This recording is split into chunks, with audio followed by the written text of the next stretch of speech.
பிஸ்மில்லாஹிர் ரஹ்மானிர் ரஹீம். அன்பார்ந்த மாணவர்களே, அஸ்ஸலாமு அலைக்கும் வரஹ்மத்துல்லாஹி வபரகாத்துஹு. காப்போத்த சாதாரண தர பரீட்சையில் இஸ்லாம் பாடம் எழுதுகின்ற மாணவர்களின் அடைவு மட்டத்தை மேம்படுத்தும் நோக்கில் கல்வி அமைச்சின் மூலம் நடாத்தப்படும் சமய பாடங்களுக்கான பின்னூட்டல் நிகழ்ச்சி திட்டத்தினூடாக உங்களை சந்திப்பதை ஏற்று பெருமகிழ்ச்சி அடைகின்றேன். அல்ஹம்துலில்லாஹ். இன்றைய பாடத்திலே நாங்கள் மூன்றாவது தேர்ச்சியாக காணப்படுகின்ற அல் அஹ்லாக் வத் தஸ்கியா என்ற அந்த தேர்ச்சியை இன்றைய இந்த பாடத்தினூடாக விளங்கிக் கொள்ள இருக்கின்றோம். இந்த தேர்ச்சியிலே தரம் 10 பாடப்புத்தகத்தில் 4 தலைப்புகளும், தரம் 11 பாடப்புத்தகத்தில் 3 தலைப்புகளுமாக மொத்தம் 7 தலைப்புகள் உள்ளடக்கப்பட்டிருக்கின்றன. தரம் 10 பாடப்புத்தகத்திலே 10வது தலைப்பாக தஸ்கியா என்ற பாடம் உள்ளடக்கப்பட்டிருக்கிறது. 11, 12, 13 ஆகிய பாடங்களாக நட்பண்புகள் பற்றிய இஸ்லாமிய கண்ணோட்டம் 1, நட்பண்புகள் பற்றிய இஸ்லாமிய கண்ணோட்டம் 2, ஆன்மீக மேம்பாட்டுக்கான வழிகள் என அந்த தலைப்புகள் காணப்படுகின்றன. தரம் 11 பாடப்புத்தகத்திலே நட்பண்புகள் தொடர்பான இஸ்லாமிய கண்ணோட்டம், இஸ்லாமிய ஒழுக்க மேம்பாடு, ஆன்மீக மேம்பாட்டுக்கான வழிமுறைகள் என 3 தலைப்புகள் காணப்படுகின்றன. ஆம் மாணவர்களே, இந்த தேர்ச்சியை அடையக்கூடியதாக தேர்ச்சி மட்டங்கள் இந்த பாட தலைப்புகளினூடாக போடப்பட்டிருக்கின்றன. அந்த தேர்ச்சி மட்டங்கள் அடையப்பெறுகின்ற போது அந்த தேர்ச்சி உங்களிடம் சேர்கின்றது. ஆம் மாணவர்களே, நாங்கள் அந்த தேர்ச்சியை அடைந்து கொள்வதற்காக பாடப்புத்தகங்களிலே போடப்பட்டிருக்கின்ற அந்த 7 தலைப்புகளில் ஒன்றான அத்தஸ்கியா என்ற தலைப்பை நாங்கள் எங்களுடைய ஞாபகமூட்டலுக்காக எடுத்துக்கொள்வோம். இந்த பாடத்தை 3 பிரதான பகுதிகளாக எங்களுக்கு பிரித்து நோக்க முடிகின்றது. பதவிலக்கம், தஸ்கியத்து நப்சின் முக்கியத்துவம், உள்ளத்தின் 3 நிலைகள் என்பனவே அந்த 3 அம்சங்களும் ஆகும். நாங்கள் முதலாவது பதவிலக்கத்தை நோக்குகின்ற போது மொழி ரீதியாக பரிசுத்தப்படுத்துதல், சீர்படுத்துதல் என்ற கருத்துக்களை அது கொண்டிருக்கின்றது. பரிபாசை ரீதியில் உள்ளத்தை பரிசுத்தப்படுத்துதல், தஸ்கியத்து நப்ஸ் என்ற அந்த தொடரில் கருத்தாக காணப்படுகின்றது. ஆமானவர்களே, அடுத்ததாக தஸ்கியத்து நப்சின் முக்கியத்துவத்தை நாங்கள் விளங்கிக் கொள்ள வேண்டும். உள்ளத்தை ஏன் நாங்கள் சுத்தப்படுத்தி கொள்ள வேண்டும்? நபி ஸல்லல்லாஹு அலைஹி வஸல்லம் அவர்கள் சிறு வயதிலேயே நல்ல பண்புள்ளவர்களாக விளங்கி இருக்கின்றார்கள். அல்லாஹ் தஆலா நபி ஸல்லல்லாஹு அலைஹி வஸல்லம் அவர்களை பண்புகளின் சிகரம், நட்பண்புகளின் சிகரம் என்று அல் குர்ஆனிலே வர்ணித்து கூறியிருப்பதனை எங்களால் காண முடிகின்றது. நட்பண்புள்ளவர்களை சமூகத்திலே எல்லோரும் விரும்புவார்கள். சமூகத்தால் நட்பண்புள்ளவர் நேசிக்கப்படுவார். இந்த அளவுக்கு நட்பண்பு என்பது உள்ளத்தை தூய்மைப்படுத்தி கொண்டு வாழுகின்ற ஒருவருக்கு நட்பண்புள்ளவர்களாக வாழலாம். நட்பண்புள்ளவராக வாழுகின்ற போது சமூகத்தால் அவர் விரும்பப்படுகின்ற ஒருவராக மாறுகிறார். இப்படியாக நட்பண்பு என்பது மிக முக்கியமான ஒன்றாக காணப்படுகிறது. அன்பார்ந்த மாணவர்களே, நபி ஸல்லல்லாஹு அலைஹி வஸல்லம் அவர்கள் இந்த உலகத்துக்கு அனுப்பப்பட்டதன் நோக்கத்தை பற்றி சொல்லுகின்ற நேரத்தில் கூட இன்னமா புஇஸ்து லி உத்தம்மிம மக்காரிமல் அஹ்லாக், நான் நட்பண்புகளை பூர்ணப்படுத்துவதற்காகவே இந்த உலகத்துக்கு அனுப்பப்பட்டேன் என்று நபி ஸல்லல்லாஹு அலைஹி வஸல்லம் அவர்கள் கூறியிருக்கின்றார்கள். இந்த அளவுக்கு உள்ள தூய்மை என்பது, உள்ளத்தை தூய்மைப்படுத்திக் கொள்வது என்பது முக்கியமானதாக காணப்படுகிறது. எல்லா பண்பாடுகளுக்கும் அடிப்படை உள்ளமாக காணப்படுகிறது. உள்ளம் தூய்மை அடைந்தால் அவனுடைய செயல்பாடுகள் அனைத்தும் தூய்மை அடைகின்றது. இது இஸ்லாத்தினுடைய முக்கியமான ஒரு கோட்பாடாக காணப்படுகிறது. நாங்கள் உள்ளத்தை தூய்மைப்படுத்திக் கொள்கின்ற சந்தர்ப்பத்தில், உள்ளத்தை பரிசுத்தமானதாக வைத்துக் கொள்கின்ற சந்தர்ப்பத்தில் தான் எங்களிடமிருந்து நல்ல செயல்பாடுகள் வெளிவர முடிகின்றது. எனவே நாங்கள் இந்த உள்ளத்தினுடைய முக்கியத்துவம், உள்ள சுத்தத்தினுடைய முக்கியத்துவம் பற்றி இன்னும் நிறைய எங்களுக்கு அறிந்து கொள்ள முடிகின்றது.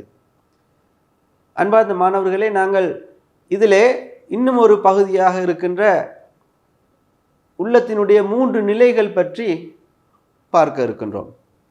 உள்ளத்தினுடைய 3 நிலைகள். அதிலே முதலாவது நப்சுல் அம்மாரா பிஸ்ஸு, தீமையை ஏவும் உள்ளம். இங்கு நன்மைக்கான எந்த விதமான இடம்பாடுகளும் கிடையாது. இரண்டாவது வகையான உள்ளம் நப்சுல் லவ்வாமா, தன்னைத்தானே நொந்து கொள்ளுகின்ற உள்ளம். இங்கு பாவத்துக்கான தூண்டுதல் அதிகமாக இருக்கும். அந்த பாவத்தை செய்ததற்கு பிறகு நான் ஏன் அந்த பாவத்தை செய்துவிட்டேன் என்று தன்னைத்தானே நொந்து கொள்ளுகின்ற ஒரு நிலை ஒன்று காணப்படும். இப்படியான உள்ளம் நப்சுல் லவ்வாமா என்று சொல்லி அழைக்கப்படுகிறது. மூன்றாவது வகையான உள்ளம் நப்சுல் முத்துமாயின்னா, திருப்தி அடைந்த உள்ளம். இங்கு நன்மைக்கான தூண்டுதல்களே அதிகமானதாக காணப்படுகின்றது.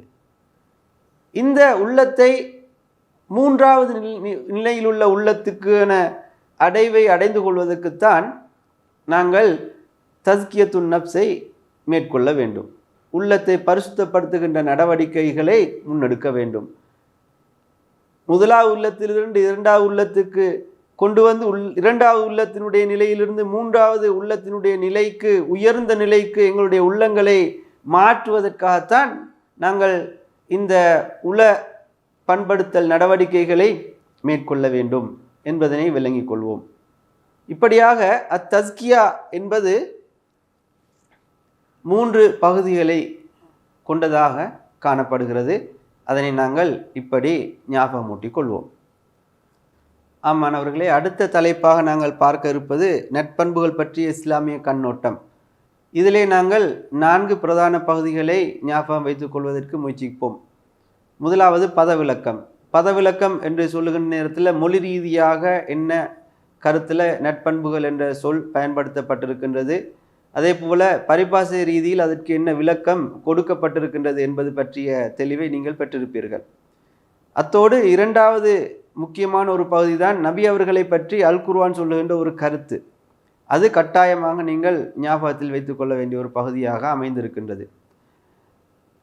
அத்தோடு நட்பண்புகள் குறித்த 2 சூறாக்களினுடைய கருத்துக்கள் இந்த பாடத்திலே உள்ளடக்கப்பட்டிருக்கின்றது. முதலாவது சூரத்துல் ஃபுர்கான். சூரத்துல் ஃபுர்கானில் 12 வகையான நட்பண்புகளை அல்லாஹ் தஆலா சொல்லி காட்டுகின்றான். அத்தோடு நட்பண்புகள் குறித்து சூரா லுக்மான் என்ன சொல்லுகின்றது என்பன பற்றிய விடயமும் இதிலே உள்ளடக்கப்பட்டிருக்கின்றது. 8 வகையான நட்பண்புகளை சூரா லுக்மான் சொல்லி காட்டுகின்றது. அந்த வகையில் நட்பண்புகளாக சூரா ஃபுர்கானிலே வந்திருக்கின்ற விடயங்களை நாங்கள் ஒரு முறை ஞாபகப்படுத்திக் கொள்வோம். பூமியில் பணிவாக நடத்தல், அறிவினர்களோடு தர்க்கிக்காமல் இருத்தல், இரவில் கூடுதலாக இறைவனை வணங்குதல்,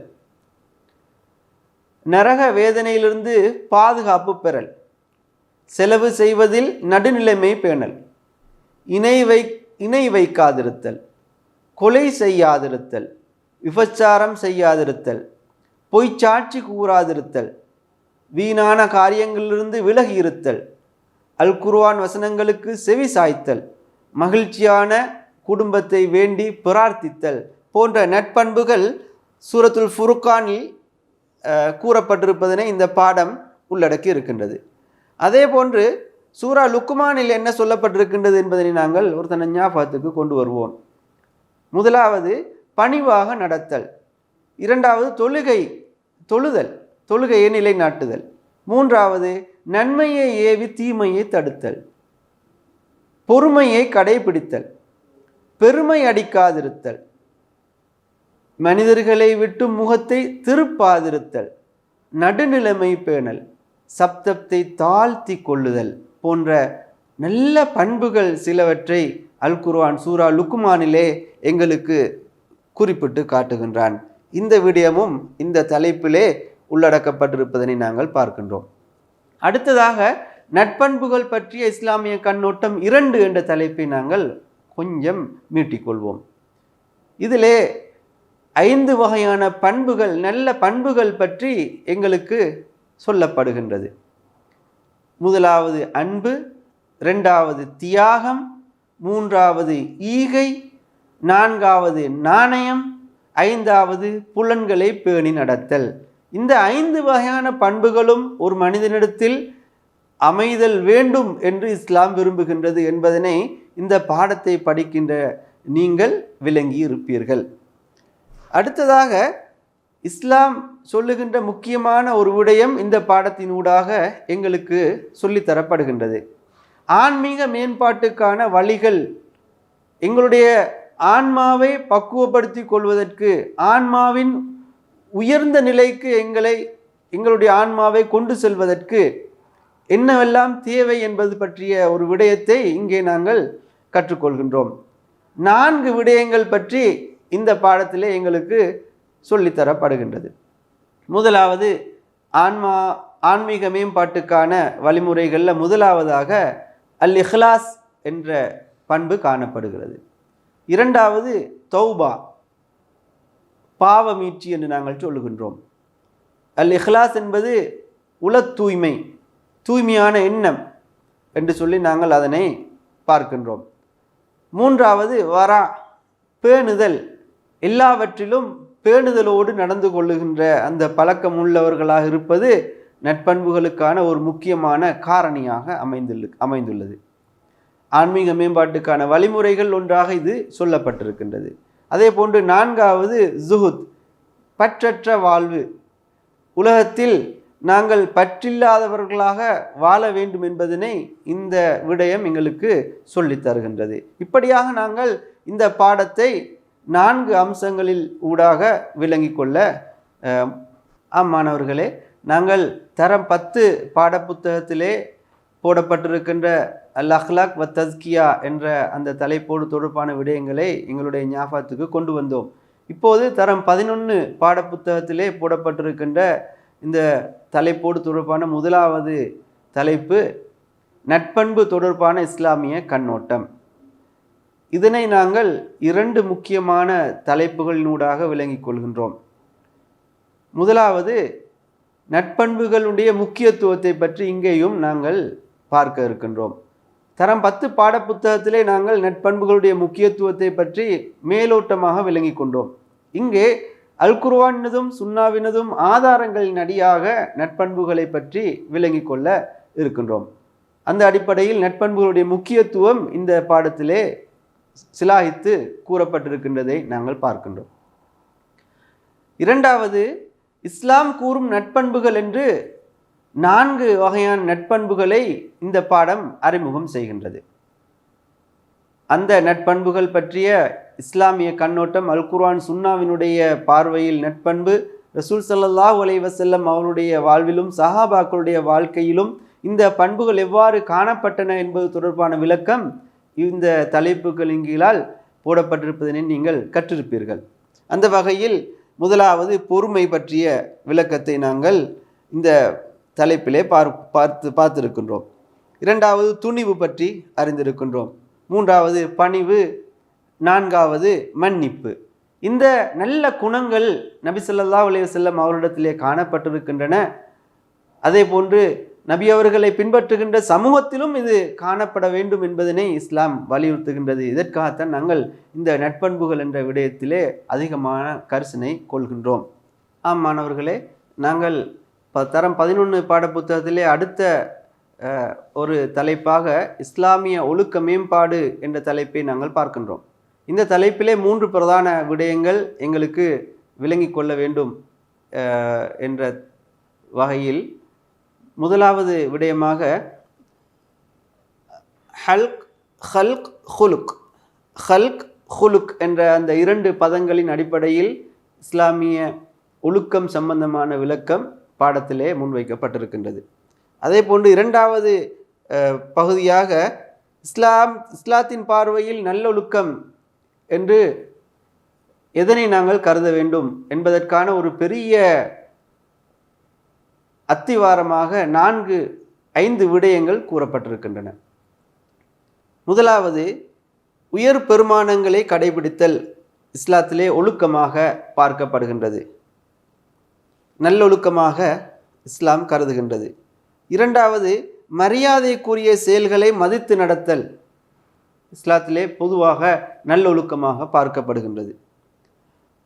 நாகரிகமற்றவற்றை தவிர்ந்து நடத்தல், இது இஸ்லாத்தினுடைய நல்லொழுக்கமாக பார்க்கப்படுகின்றது. நான்காவது, ஆபாசமானவைகளை தவிர்ந்து கொள்ளல், இது இஸ்லாத்தின் பார்வையில் நல்லொழுக்கமாக பார்க்கப்படுகின்றது என்பதனை நீங்கள் படித்திருப்பீர்கள். ஐந்தாவது, சூழல் சார் விழுமியங்களை கடைபிடித்தல். சூழல் சார் விழுமியங்கள் என்பது சூழல் நேய மனிதனாக ஒருவன் வாழ வேண்டும் என்பதற்கான முன்மாதிரிகளை இஸ்லாம் எங்களுக்கு தந்திருக்கின்றது.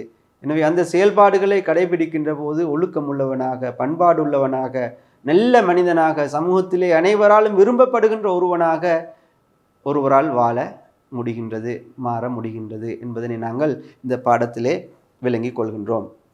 அதே போன்று இஸ்லாமிய கடமைகள் நல்லொழுக்கத்தின்பால் வழிகாட்டுகின்றன என்ற விடயம் இதிலே முக்கியமாக மூன்றாவது பகுதியாக உள்ளடக்கப்பட்டிருக்கின்றன. இஸ்லாத்தினுடைய இபாதாத்துக்கள் அனைத்துமே நல்லொழுக்கத்தின் பால் ஒருவனை வார்த்தெடுக்கின்ற அம்சங்களாகத்தான் காணப்படுகின்றன.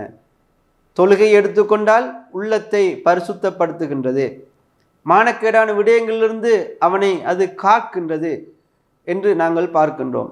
இன்ன ஸலாத்த தன்ஹா அனில் ஃபஹ்ஷாஇ வல் முன்கர் என்று நாங்கள் சொல்லுகின்றோம். மானக்கேடான வெறுக்கத்தக்க விடயங்களிலிருந்து தொழுகை ஒரு மனிதனை பாதுகாக்கின்றது என்று சொல்லி நாங்கள் படித்திருக்கின்றோம். அதே போன்று ஜக்காத் ஒரு மனிதனை தூய்மைப்படுத்துகின்றது, உள்ளத்தை மட்டுமல்ல செல்வத்தையும் தூய்மைப்படுத்துகின்றது. அதே போன்று மனிதர்களுக்கு இடையிலான நட்புறவை அது வளர்க்கின்றது, நல்ல மனிதர்களுக்குரிய தயாளத்தன்மையை அது ஏற்படுத்துகின்றது என்பதை நாங்கள் பார்க்கின்றோம். அதே போன்று நோன்பு அதனுடைய தனிச்சிறப்பம்சமே தக்குவாதான் என்பதனை நாங்கள் பார்க்கின்றோம். தக்குவா என்பது உள்ளத்துக்குரிய ஒன்றாக நாங்கள் விளங்கி இருக்கின்றோம். எனவே உள்ளம் தக்குவாவினால் நிரப்பப்படுகின்ற போது, தக்குவாவில் உள்ளம் நனைகின்ற போது மனிதனுடைய செயல்பாடுகள் அது நல்லதாக மாறுவதற்கான அடிப்படையாக அமைந்து விடுகின்றது. அதே போன்று ஹஜ் என்பது ஒரு மனிதனுடைய உள்ளத்தை மட்டுமல்ல, எல்லா செயல்பாடுகளையும் அவனுடைய எல்லா நடவடிக்கைகளையும் மாற்றுகின்ற ஒரு இபாதத்தாக காணப்படுகின்றது என்பதனை நாங்கள் பார்த்திருக்கின்றோம். இப்படியாக இந்த இஸ்லாமிய ஒழுக்க மேம்பாடு என்ற அந்த பாடத்திலே நாங்கள் பிரதானமாக மூன்று பகுதிகளை இங்கே கவனத்திலே கொள்கின்றோம். அடுத்ததாக நாங்கள் ஆன்மீக மேம்பாட்டுக்கான வழிமுறைகள் என்ற தலைப்புக்கு செல்ல இருக்கின்றோம். இந்த தலைப்பிலே ஆன்மீக மேம்பாட்டுக்கான வழிமுறைகள் என்று நாங்கள் தரம் 10 பார்த்த விடயங்களோடு சேர்த்து சில விடயங்கள் இங்கே சேர்க்கப்பட்டிருக்கின்றன. இதில் நாங்கள் அஸ்ஸபுர் என்று நாங்கள் முதலாவது பகுதியை பார்க்க இருக்கின்றோம். இரண்டாவது அத்தவக்குல். அஸ்ஸபுர் என்பது பொறுமையை சொல்லுகின்றது, அத்தவக்குல் என்பது பொறுப்பு சாட்டுதலை சொல்லுகின்றது. மூன்றாவது அல் மாரிஃபா, அறிவு என்பதை சொல்லுகின்றது. அர் ரிவா என்பது பொருத்தப்பாடு, பொருந்திக் கொள்ளுதலை சொல்லுகின்றது. இப்படியாக நாங்கள் 4 பிரதானமான அம்சங்களை, ஆன்மீக மேம்பாட்டுக்குரிய வழிமுறைகளை இந்த பாடத்திலே விளங்கி கொண்டிருக்கின்றோம். மாணவர்களே, நாங்கள் இதுவரை பார்த்த அறிமுகத்தோடு இப்போது நாங்கள் வினாக்களுக்குள் செல்வோம். இந்த அல் அஹ்லாக் வ தஸ்கியா என்ற பாடத்தை உள்ளடக்கியதாக தரம் 10, 11 பாட புத்தகங்களிலேயே 7 தலைப்புகள் உள்ளடக்கப்பட்டிருந்ததை நாங்கள் பார்த்தோம். அந்த 7 தலைப்புகளுக்கூடாகவும் எங்களை வந்தடைய இருக்கின்ற வினாக்கள் எவ்வாறு அமையப்போகின்றன என்பது பற்றி நாங்கள் இப்போது எங்களுடைய கவனத்தை செலுத்துவோம். அந்த வகையில் முதலாவது வினாவை இப்படி பார்க்க இருக்கின்றோம். இஸ்லாத்தில் ஒழுக்கத்தின் முக்கியத்துவம் யாது என்று சொல்லி கேட்கப்பட்டிருக்கின்றது.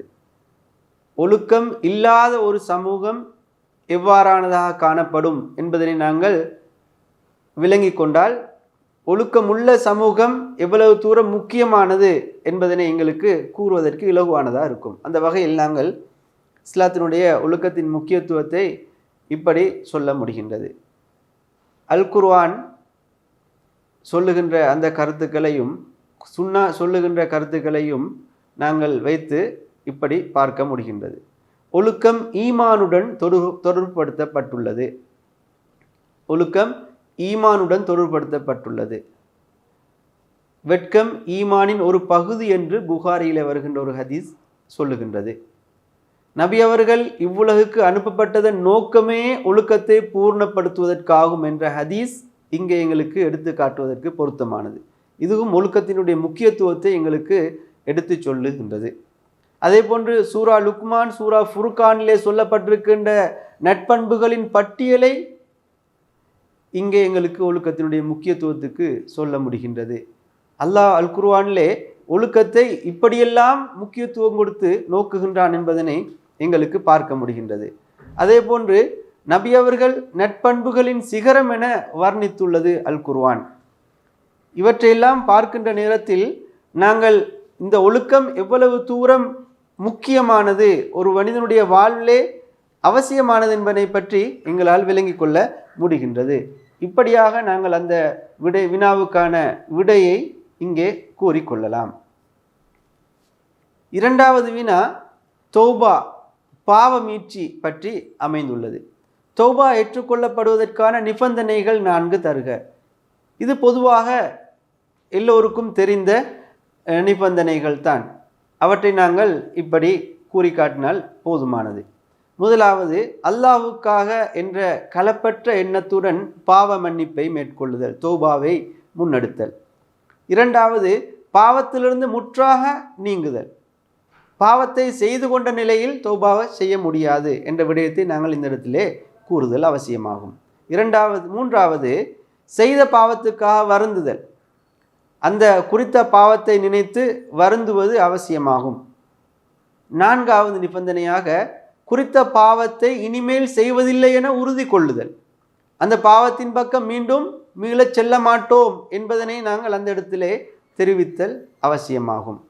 அதே போன்று இறுதியாக மனிதர்களுடன் தொடர்புடைய பாவமாக இருந்தால் குறித்த நபரிடம் மன்னிப்பை வேண்டுதல். இவைகள் அனைத்தும் தௌபாவினுடைய நிபந்தனைகளாக காணப்படுகின்றன. உங்களிடம் கேட்கப்பட்டிருக்கின்ற நிபந்தனைகள் 4. அந்த 4ஐ உங்களால் குறிப்பிட முடியுமா இருந்தால் இதற்கான விடையாக அது அமைகின்றது. மூன்றாவது, மன அமைதி பெறுவதற்கு இஸ்லாம் காட்டியுள்ள வழிமுறைகள் 4ஐ குறிப்பிடுக. 4 வழிமுறைகளை இஸ்லாம் கேட்டிருக்கின்றது. உள்ளம் அமைதி அடைவதற்காக இஸ்லாம் காட்டியிருக்கின்ற வழிமுறைகள். அந்த வழிமுறைகளில் நாங்கள் பார்ப்போம். இதில் 4ஐ நீங்கள் குறிப்பிட்டால் போதுமானது. மேலதிகமாக உங்களுக்கு ஞாபகமூட்டலுக்காக தரப்பட்டிருக்கின்றன. எப்போதும் அல்லாஹ்வை நினைவுபடுத்துதல். அல்லாஹ்வை நினைவுபடுத்தி கொண்டிருக்கின்ற உள்ளம் அமைதி அடையும் என்பதனை இஸ்லாம் சொல்லி காட்டுகின்றது. இரண்டாவது, திக்ர், துவா, இஸ்திஃபார் என்பவற்றில் ஈடுபடுதல். அதிகமாக அல்லாஹ்வை திக்ர் செய்கின்ற சந்தர்ப்பத்தில், அல்லாஹ்விடம் அதிகமாக பிரார்த்தனைகள் புரிகின்ற சந்தர்ப்பத்தில், அல்லாஹ்விடம் அதிகமாக இஸ்திஃபார் செய்கின்ற சந்தர்ப்பத்தில் எங்களுடைய உள்ளம் அமைதி அடைகின்றது. அத்தோடு இரவு நேரங்களில் வணக்கங்களில் ஈடுபடுதல், குறிப்பாக தஹஜ்ஜத்துடைய தொழுகை இங்கே முக்கியமாக கருத்தில் கொள்ளப்படுகின்றது. அதனை நீங்கள் அந்த இடத்திலே குறித்து காட்ட வேண்டும். அடுத்தது, நஃபிலான நோன்புகளை நோற்றல். நஃபிலான நோன்புகள், மேலதிகமாக உபரியான நோன்புகளை நாங்கள் நோட்கின்ற நேரத்தில் அல்லாஹ்விடத்திலே நெருக்கம் உள்ளவர்களாக நாங்கள் மாறுவோம். அப்படியாக மாறுகின்ற சந்தர்ப்பத்தில் நாங்கள் எங்களுடைய உள்ளம் அமைதி பெறுகின்றது.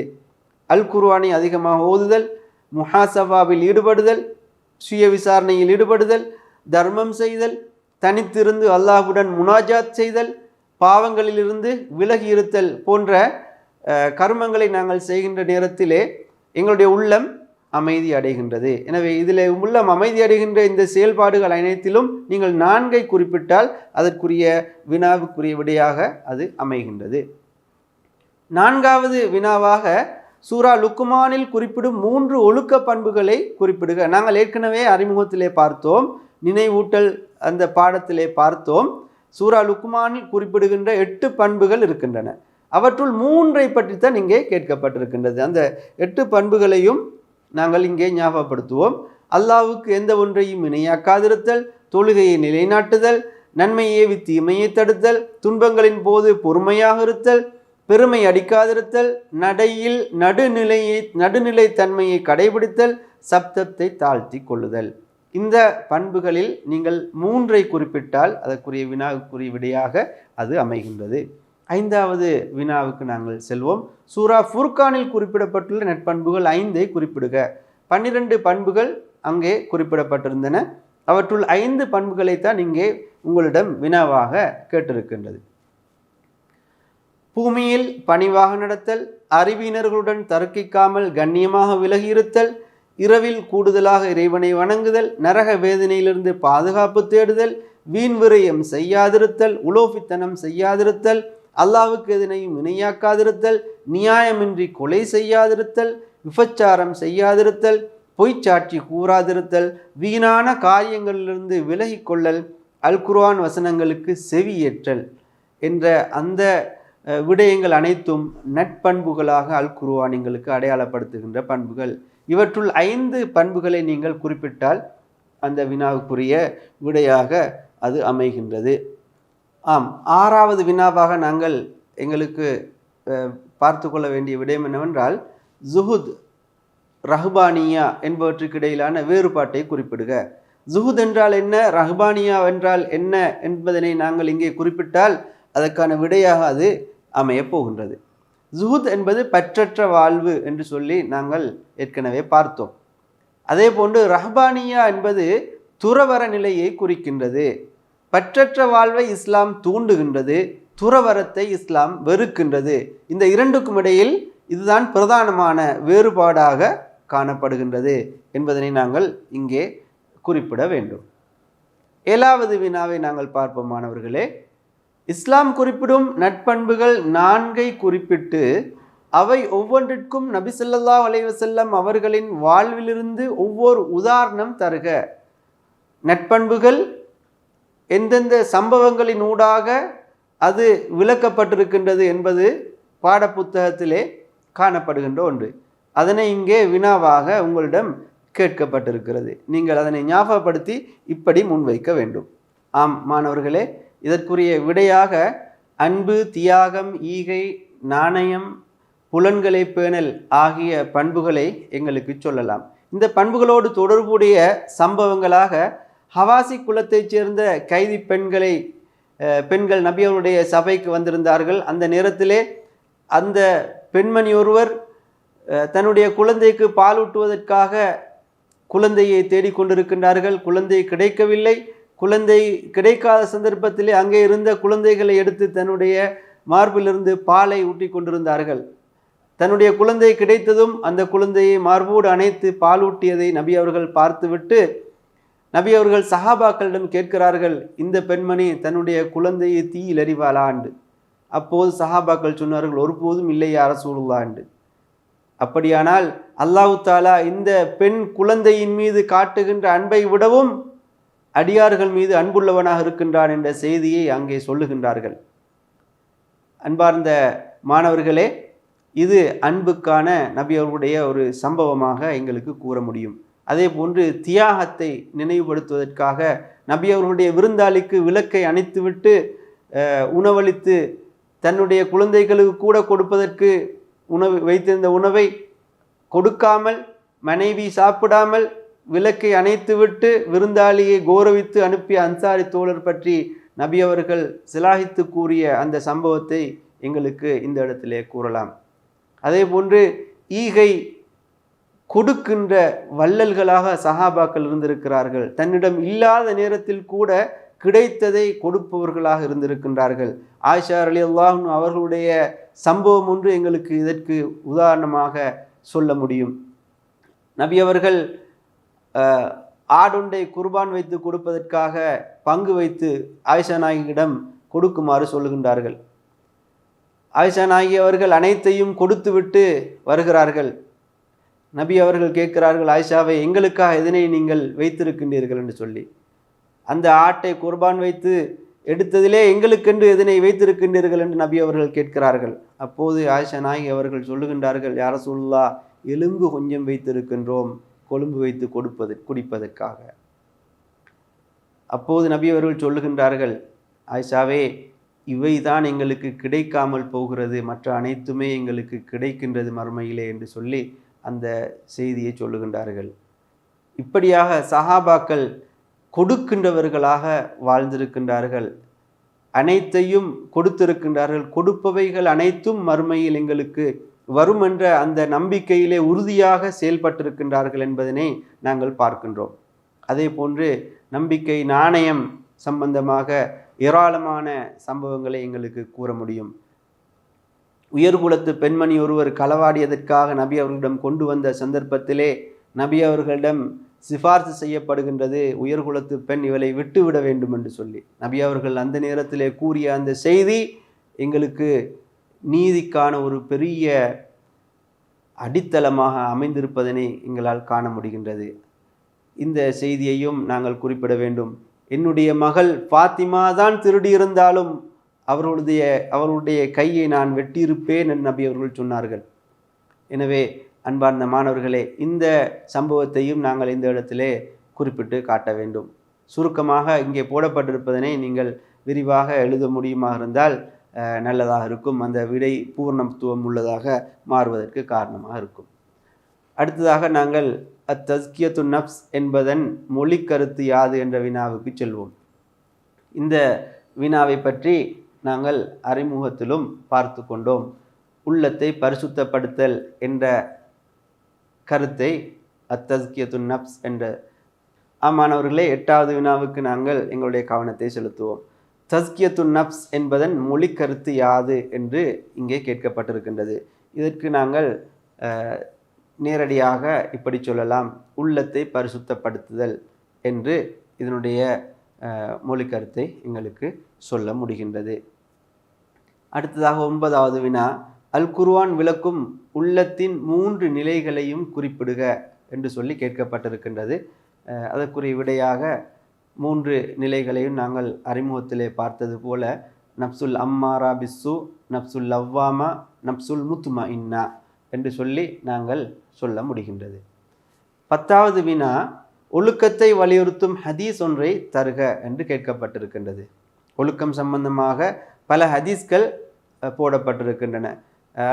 பாடப்புத்தகத்திலே நாங்கள் குர்ஆன் வசனங்கள் ஹதீஸ்களை நிறைய பார்த்திருக்கின்றோம். அதிலே ஒன்றை நாங்கள் கூறினால் போதுமானது.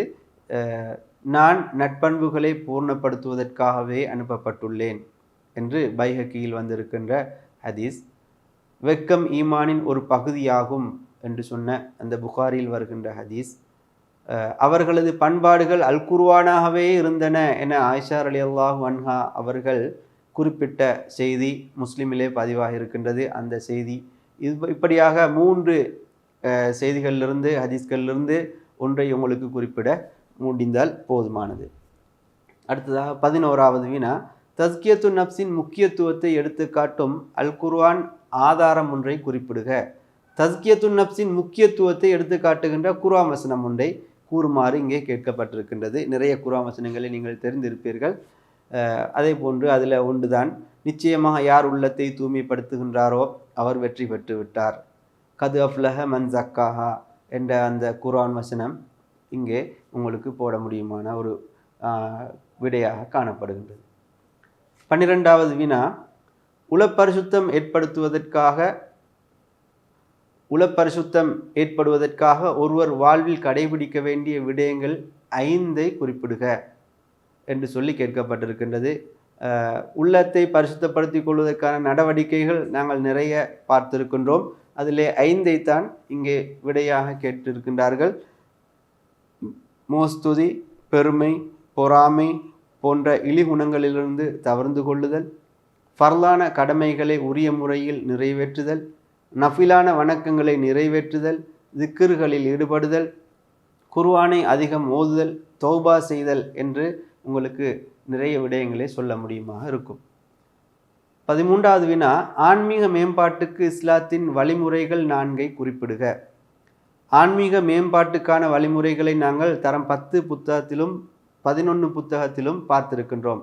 4 வழிமுறைகள் நாங்கள் 2 பாட நூல்களிலையும் பார்த்தோம். அந்த வழிமுறைகளிலிருந்து 4ஐ இங்கே கேட்டிருக்கின்றார்கள்.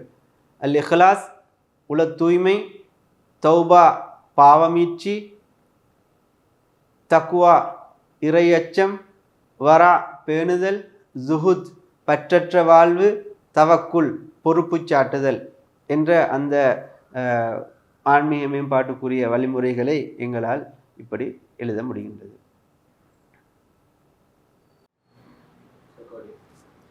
மாணவர்களே, நாங்கள் 14வது வினாவை நோக்குவோம்.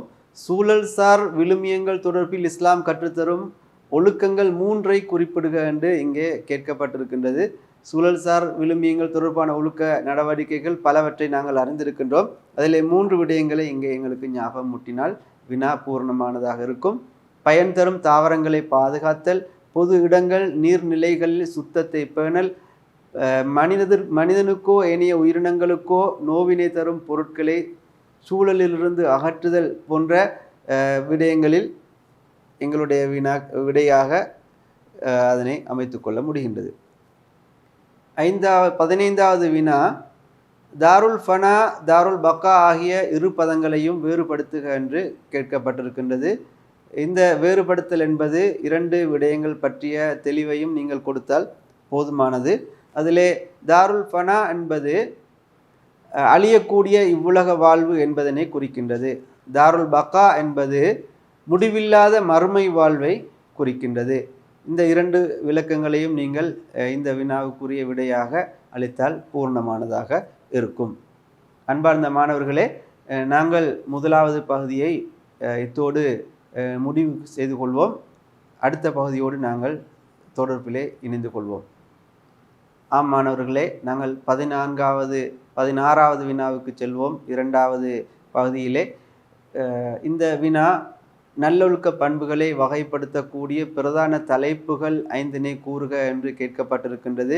நாங்கள் பாடங்களை மீட்டுகின்ற போது ஞாபகப்படுத்திய அந்த 5 பகுதிகளும் தான் உயர் பெருமானங்களை கடைபிடித்தல், அதிலே அன்பு, நீதி, வாய்மை, நேர்மை என்பன உயர்ந்த பெருமானங்களாக அங்கே நாங்கள் பார்க்கின்றோம். அதே போன்று 2வது மரியாதைக்குரிய செயல்களை மதித்து நடத்தல், பெற்றோர், மூத்தோர், ஆசிரியர்கள், கல்விமான்கள் போன்றவர்களை நாங்கள் மதித்து நடக்கின்ற போது அது நல்ல பண்புள்ள செயல்பாடுகளாக மாறுகின்றது. அதே போன்று 3வது நாகரிகமற்றவைகளை தவிர்த்து நடத்தல், பொது இடங்களில் துப்புதல், மலசலம் கழித்தல், சிறுநீர் கழித்தல் போன்ற செயல்பாடுகளிலிருந்து நாங்கள் விலகி இருப்பது நட்பண்பினுடைய அடையாளமாக கருதப்படுகின்றது. ஆபாசமானவைகளை தவிர்த்து கொள்ளுதல், கீழ்த்தரமான பாலுணர்வை தூண்டக்கூடிய ஆடை, வார்த்தைகள், களியாட்டங்கள் என்பவற்றிலிருந்து நாங்கள் தவிர்த்து கொள்ள வேண்டும் என்ற விடயத்தை இங்கே சுட்டி காட்ட வேண்டும்.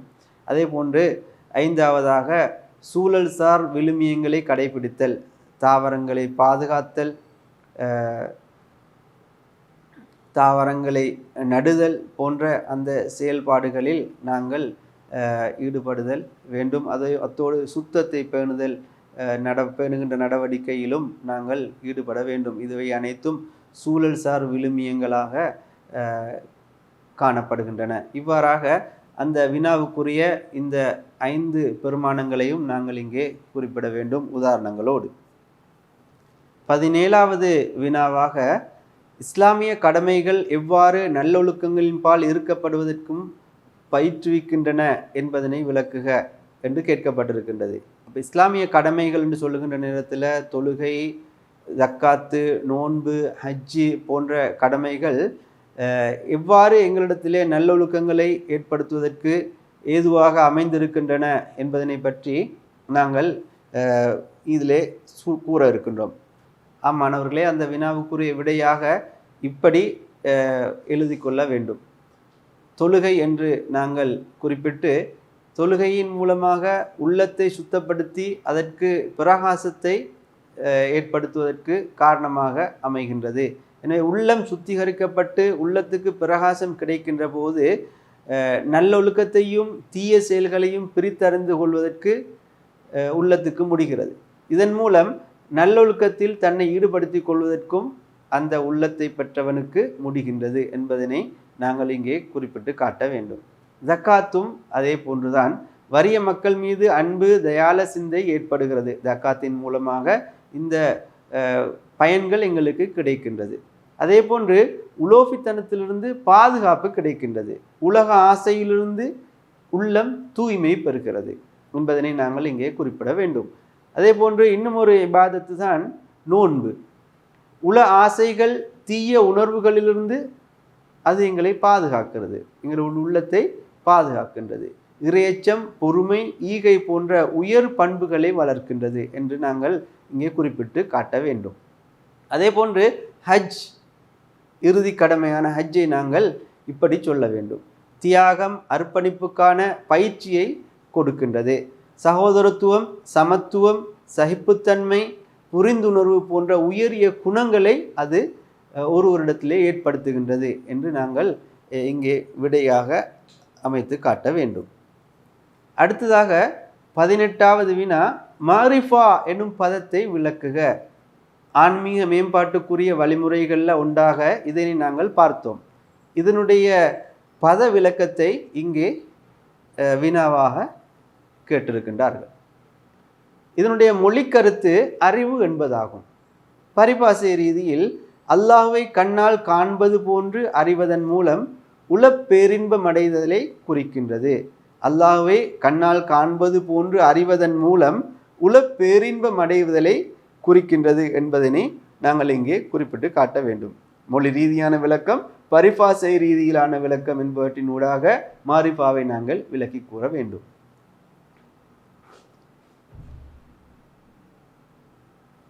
19வது வினா, நபி ஸல்லல்லாஹு அலைஹி வஸல்லம் அவர்கள் பாதுகாப்பு தேடி பிரார்த்தித்த விடயங்கள் 4ஐ குறிப்பிடுக என்று சொல்லி கேட்கப்பட்டிருக்கிறது. ஒரு ஹதீஸை அடிப்படையாக வைத்து இந்த வினா காணப்படுகின்றது. 4 விடயங்கள். நபி ஸல்லல்லாஹு அலைஹி வஸல்லம் அவர்கள் பிரயோசனமற்ற அறிவை விட்டும் பாதுகாப்பு தேடி இருக்கிறார்கள். பணிவு இல்லாத உள்ளத்தை விட்டும் பாதுகாப்பு தேடி இருக்கின்றார்கள். திருப்தி அடையாத உள்ளத்தை விட்டும் பாதுகாப்பு தேடி இருக்கின்றார்கள். பதிலளிக்கப்படாத பிரார்த்தனைகளை விட்டும் நபி அவர்கள் பாதுகாப்பு தேடி இருக்கின்றார்கள் என்ற அந்த விடையை நீங்கள் இப்படி குறிப்பிட்டால் போதுமானது. அடுத்ததாக ஈகை மூலம் கிடைக்கும் பயன்கள் 2 தருக. ஈகை என்று சொல்லி நாங்கள் ஆரம்பத்திலும் ஒரு வினாவை பார்த்தோம். அந்த வினாவில் கேட்கப்பட்ட விடயத்தை அல்ல, வேறொரு விடயம் இந்த வினாவின் மூலமாக எதிர்பார்க்கப்படுகின்றது. ஈகையின் மூலம் கிடைக்கின்ற பயன்களில் முக்கியமான ஒரு பயன்தான் இவ்வுலகில் அல்லாஹ்வின் அன்பும் மனிதர்களின் அபிமானமும் கிடைக்கும். அல்லாஹ்வுடைய அன்பு கிடைக்கின்றது. கொடுக்கின்ற போது அல்லாஹ் விரும்புகின்றான். அதே நேரம் மனிதர்களுடைய நல்ல பெயர் கிடைக்கின்றது, நட்பெயர் கிடைக்கின்றது. மனிதர்களுடைய அபிமானத்துக்குரியவராக அவர் மாறுகின்றார் என்ற செய்தியை நாங்கள் இங்கே விடையாக குறிப்பிட வேண்டும். மறுமையில் மகத்தான கூலி கிடைக்கின்றது. செல்வத்தில் அபிவிருத்தி உண்டாகும். ஆபத்துகள் அகன்று விடுகின்றது. தர்மம் தலை காக்கும் என்று நாங்கள் சொல்லுவோம். இஸ்லாத்திலே முக்கியமான ஒரு விடயமாக இது பார்க்கப்படுகின்றது. ஆபத்துக்கள் அகன்று விடும். மனதுக்கு மகிழ்ச்சியும் நிம்மதியும் கிடைக்கின்றது என்ற விடயத்தை நீங்கள் விடையாக குறிப்பிட வேண்டும். இஹ்லாஸ் என்ற பதத்தின் விளக்கம் யாது? இஹ்லாஸ் என்பதற்கான பத விளக்கத்தையும் இங்கே கேட்டிருக்கின்றார்கள். பரிபாசை ரீதியிலான விளக்கம், மொழி ரீதியிலான விளக்கம் என்பவற்றினூடாக இதனை எங்களுக்கு விளக்கப்படுத்த முடிகின்றது. மன தூய்மை, கலப்பற்ற எண்ணம் என மொழி ரீதியாக இது பொருள்படுகின்றது. பரிபாசை ரீதியில் ஓர் அடியான் எச்செயலை செய்தாலும் அது அல்லாஹ்வின் திருப்தியை மாத்திரமே நோக்காக கொண்டதாக இருப்பதை குறிக்கும். இஹ்லாஸ் என்பதற்கான மிகச் சரியான ஒரு வரைவிலக்கணம் இதுவாக காணப்படுகின்றது. அன்பு வைத்தலின் 2 பிரிவுகளையும் குறிப்பிடுக. நட்பண்புகள் தொடர்பாக நாங்கள் பார்க்கின்ற நேரத்தில் அன்பு என்ற பகுதி விரிவாக பாடப்புத்தகத்திலே விளக்கப்பட்டிருக்கின்றது. அந்த அன்பு வைத்தலுடைய 2 பகுதிகளை பற்றி பாடப்புத்தகத்திலே குறிப்பிடப்பட்டிருக்கின்றது. அது சம்பந்தமான ஒரு வினாவைத்தான் நாங்கள் இங்கே பார்க்கின்றோம்.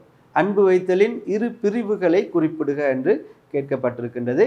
முதலாவது அல்லாஹ்வின் மீது அன்பு வைத்தல், 2வது படைப்பினங்கள் மீது அன்பு வைத்தல் என்று நாங்கள் அந்த 2 வகைகளையும் விடையாக குறிப்பிடலாம். மாணவர்களே, 23வது வினா, பொறுமைக்குரிய சந்தர்ப்பங்கள் 3ஐ குறிப்பிடுக. பாடநூலிலே நிறைய பொறுமை கொள்ள வேண்டிய சந்தர்ப்பங்கள் பற்றி கூறப்பட்டிருக்கின்றன. அவற்றுள் 3ஐ இங்கே எங்களுக்கு குறிப்பிட்டால் போதுமானதாக இருக்கும். அவற்றை நாங்கள் ஞாபகத்துக்கு எடுத்துக்கொள்வோம். முதலாவது கோபம் வருகின்ற போது பொறுமை கொள்ளல் என்பது அதனை அடக்கிக் கொள்வதாகும். பேராசையின் போது பொறுமை கொள்ளல் என்பது போதுமாக்கிக் கொள்ளல் என்பதாகும். சோதனைகளின் போது அதனை தாங்கிக் கொள்ளுதல், கவலை துக்கத்தின் போது அவற்றை சகித்து கொள்ளுதல், பாவத்தின்பால் உள்ளம் ஈர்க்கப்படுகின்ற போது அதிலிருந்து தவிர்ந்து கொள்ளுதல், நற்காரியங்களில் சோர்வு ஏற்படுகின்ற போது திட உறுதியாய் நிற்றல், இழப்புக்களின் போது பொருட்படுத்தாமல் நிற்றல். இழப்புக்களை பொருட்படுத்தாமல் நிற்பதுதான் அந்த இடத்திலே பொறுமையாக கொள்ளப்படுகிறது. வாழ்க்கை சுமைகளின் போது அதனை தாங்கிக் கொள்ளுதல் இங்கே பொறுமையாக கொள்ளப்படுகின்றது. பிரச்சனைகள் வரும்போது எதிர்கொள்ள வேண்டும், அது அந்த இடத்திலே பொறுமையாக பார்க்கப்படுகின்றது. பழிக்கு பழி உணர்வு வரும்போது மன்னித்து விடுதல், விருப்பத்துக்கு மாறான முடிவுகள் கேட்கும்போது அவற்றை ஏற்றுக்கொள்ளுதல் என்பன பொறுமையாக கருதப்படுகின்றது. இந்த சந்தர்ப்பங்களிலே பொறுமை என்பது வித்தியாசமான வடிவங்களிலே அமையப்பட்டிருப்பதனை எங்களால் காண முடிகின்றது. இவற்றில் நீங்கள் கேட்கப்பட்ட அளவுக்கு தகவல்களை கொடுத்தால் அந்த புள்ளிகள் உங்களுக்கு நிரப்பமாக கிடைக்கும். 24வது வினா, பணிவு பற்றிய அல் குர்ஆன் வசனம் ஒன்றை கூறுக என்று கேட்கப்பட்டிருக்கின்றது.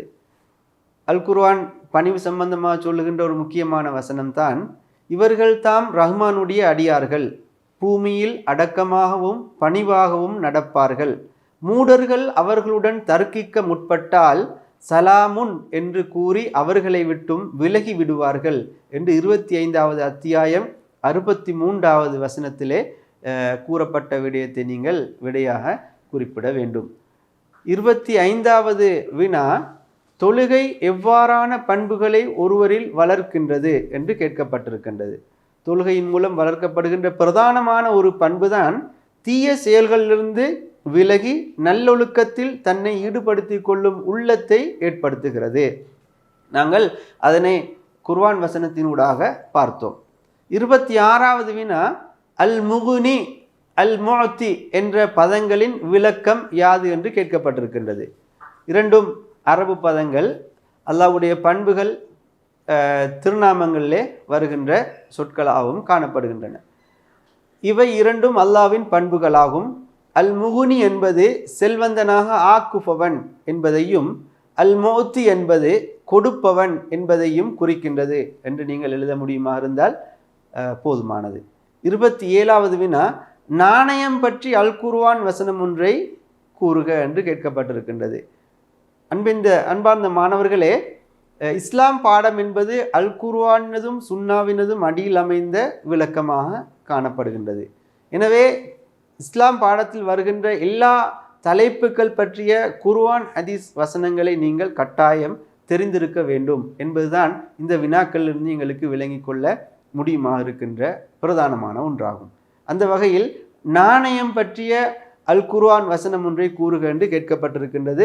இந்த பாடத்திலே நாங்கள் கடந்த மீட்டல்லே பார்த்த அந்த பாடங்களிலே அல் குர்ஆன் வசனங்கள் ஏராளமாக போடப்பட்டிருக்கின்றன. அவற்றை நீங்கள் தெரிந்து வைத்திருத்தல் அவசியமாகும். பரீட்சையிலே வினாக்கள் விடையளிப்பதற்கு அது வசதியாக அமையும். நீங்கள் அளந்தால் பூரணமாக அளவுங்கள், நிறுத்தால் சரியான எடையை கொண்டு நிறுங்கள் என்று அல் குர்ஆன் சொல்லுகிறது. அளவை நிறுவையில் மோசடி செய்பவர்களுக்கு கேடுதான் இலகுவான குர்ஆன் வசனம்.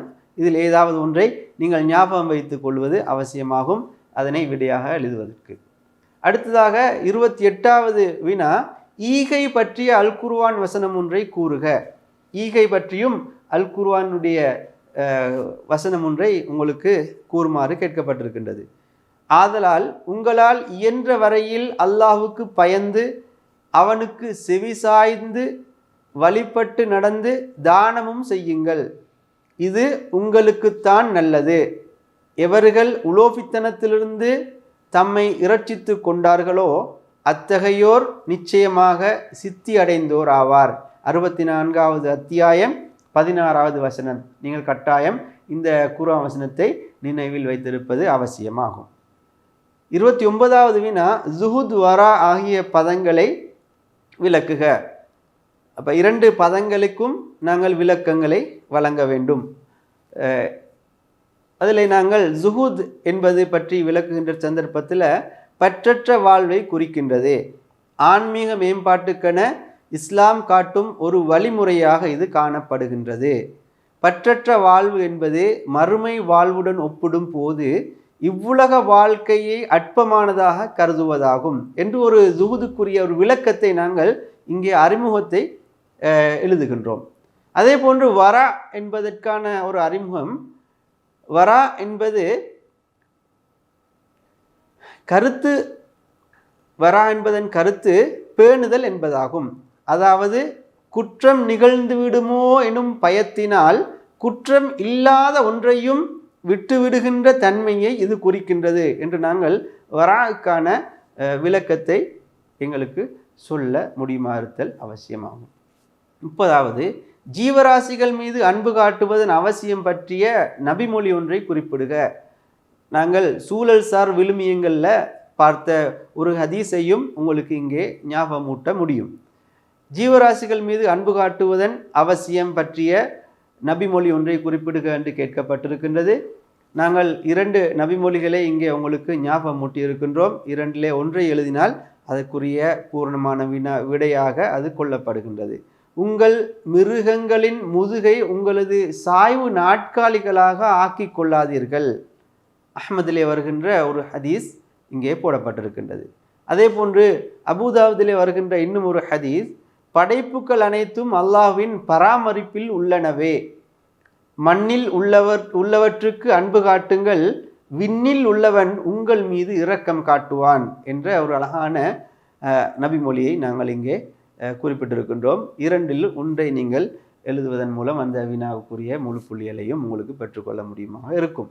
ஆமானவர்களே, 31வது வினா, நட்பண்பு என்றால் என்ன என்பதை சுருக்கமாக விளக்குக என்று கேட்கப்பட்டிருக்கின்றது. இப்போ நட்பண்புக்குரிய ஒரு விளக்கத்தை நீங்கள் இங்கே சுருக்கமாக முன்வைக்க வேண்டும். நாங்கள் இப்படி அதனை சொல்லுவோம்.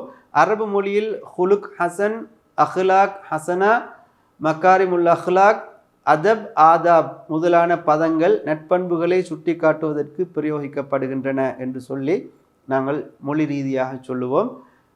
பக்குவப்பட்டதும் அங்கீகரிக்கப்பட்டதுமான ஒரு வாழ்வுக்கு தேவையான நபியவர்கள் காட்டி சென்ற உயரிய குணங்களே நட்பண்புகள் ஆகும் என்று சொல்லி நாங்கள் வரைவிலக்கணத்தையும் சொல்லுவோம்.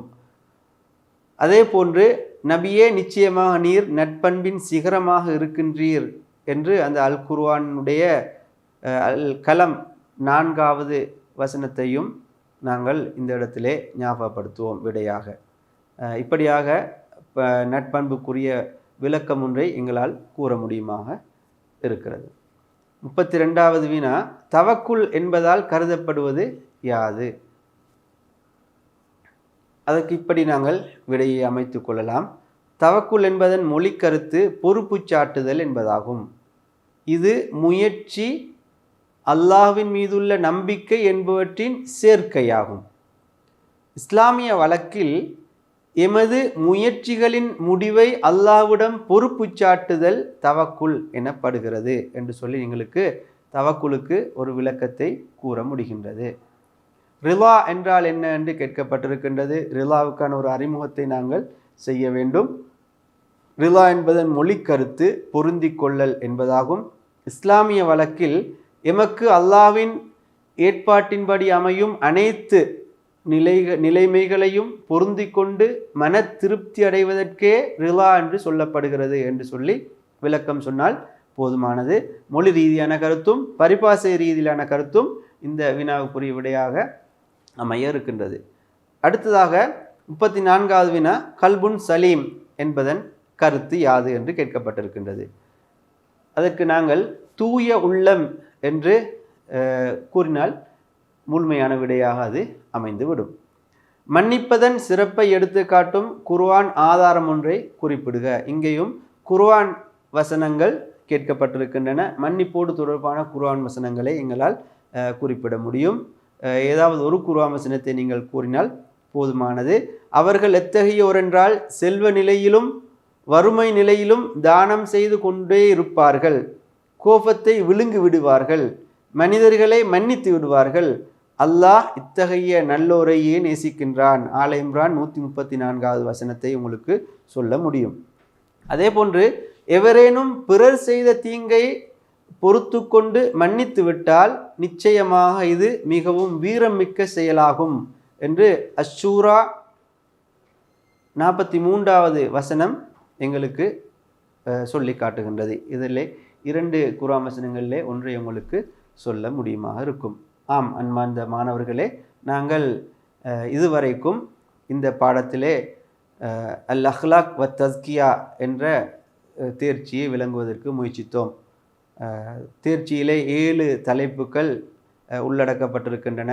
தரம் 10, 11 பாடப்புத்தகங்களில் இருக்கின்ற அந்த தலைப்புகளை நாங்கள் மைண்ட்மெட் மூலமாக சுருக்கமாக பார்த்தோம். அந்த பாடப்பரப்புகளை உள்ளடக்கிய வினாக்கள் பரீட்சையில் எவ்வாறு வந்திருக்கின்றன என்பதனை, அதற்கு விடை எவ்வாறு அமையப்பெறுகின்றன என்பதனையும் உங்களுடைய கவனத்துக்கு எடுத்துக்கொண்டோம். நிச்சயமாக இது உங்களுடைய வாழ்க்கையிலே பிரயோசனமாக அமைந்திருக்கும். அல்லாஹ் தாலா உங்களுக்கு அருள் புரிய வேண்டும். உங்களுடைய பெறுபேறுகளை அல்லாஹ் தாலா சிறப்பானதாக ஆக்கித்தர வேண்டும் என்று கேட்டு, கல்வி அமைச்சின் மூலம் நடத்தப்படும் சமய பாடங்களுக்கான பின்னூட்டல் நிகழ்ச்சி திட்டத்தின் ஒரு அங்கமாக இன்று நடைபெற்ற இந்த பாடத்திலிருந்து நான் விடைபெற்றுக் கொள்கின்றேன். மீண்டும் சந்திக்கும் வரை அஸ்ஸலாமு அலைக்கும் வரஹ்மத்துல்லாஹி வபரகாத்துஹு.